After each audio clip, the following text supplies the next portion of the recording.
আজকে রান্নাবান্নার একটি ব্লগ নিয়ে আসলাম আপনাদের সাথে শেয়ার করার জন্য। সো হ্যালো এভরিওয়ান, কেমন আছেন সবাই? আশা করি সবাই ভালো আছেন। তো আজকে আমরা এখানে বাসায় একটা পিকনিকের আয়োজন করেছিলাম।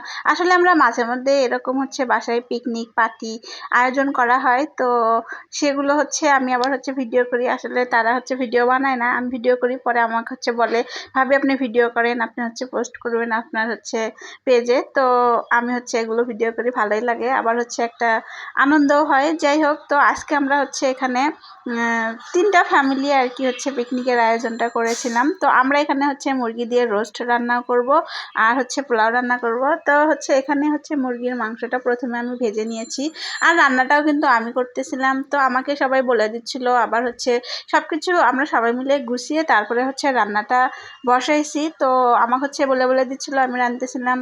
আর এখানে কিন্তু আমি সব মশলাগুলো একসাথে কষাচ্ছিলাম। আর এখন আমি টক দই দিয়ে দিলাম, তারপরে আমি এখানে রোস্টের প্যাকেট দিয়ে দিলাম। তো আমি এখানে একটা প্যাকেট দিয়েছি। আসলে আমাদের মুরগিও ছিল 2টা। যাই হোক, এখন আমি টমেটো সস দিয়ে দিচ্ছিলাম। আর সব কিছু দেওয়ার পরে একটু পানি দিয়ে এখন ভালো করে নাড়াচাড়া করে এটা একটু কষিয়ে নেব। আর আমি কিন্তু এখানে ওই যে মানে মরিচের গুঁড়া আর হলুদ দিয়ে রোস্টটা করে নিয়েছিলাম। তো যার কারণে কালারটা একদম টকটকে আসছে। তো আমার কাছে মনে হয় এরকম কালারই ভালো। আর মানে সাদা সাদা হলে কেমন জানি লাগে। তো এই কালারটাই আমার কাছে বেস্ট। যাই হোক, অনেকেই অনেকভাবে রান্না করে। তো আমি যেভাবে রান্না করছি সেটাই আপনাদের সাথে শেয়ার করতেছি। ফাইনালি এগুলো অনেক সুন্দর কষানোর পরে আমি এখন দুধ দিয়ে দিচ্ছি। আসলে রান্নাটা এখন আমি এই দুধ দিয়েই রান্নাটা শেষ করে ফেলবো, মানে নামিয়ে নেব আর একটু হয়ে গেলেই। যাই হোক, ফাইনালি কিন্তু আমার রান্নাটা প্রায় হয়ে গেছে। এখন আমি এর ভিতরে ডিম দিয়ে দিচ্ছিলাম।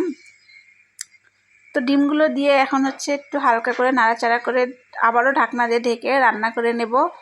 আর এদিকে আমার এগুলো অনেক সুন্দর রান্না হয়ে গেছে। এখন আমি ডিম দিয়ে তারপরে একটু নাড়াচাড়া করে ওখানে আমি পেঁয়াজের বেরেস্তাটা দিয়ে দিলাম। আর এখন আমি রান্নাটা কিন্তু নামিয়ে ফেলবো। আর এখানে আমি অনেক বড় একটা হাঁড়িতে পোলাও বসিয়ে দিয়েছি। আর এখানে 2 কেজির বেশি চাল ছিল। তো আমি এই জন্য বড় একটা হাঁড়িতে বসিয়ে দিয়েছি। তো এখন নাড়াচাড়া করে নিচ্ছিলাম।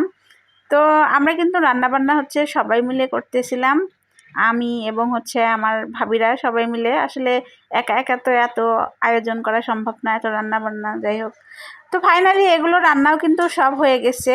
আর এখন ভাবি বাটিতে দিয়ে দিচ্ছিল। ওই যে বললাম, আমরা এখানে 3 ফ্যামিলির একটা আয়োজন করা হয়েছিল, মানে 3 ফ্যামিলি মিলে।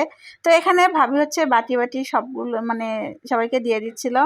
তো আমার ভিডিওটি আপনাদের কাছে কেমন লাগলো? যদি ভালো লাগে লাইক শেয়ার কমেন্ট করবেন। এতক্ষণ থাকার জন্য ধন্যবাদ।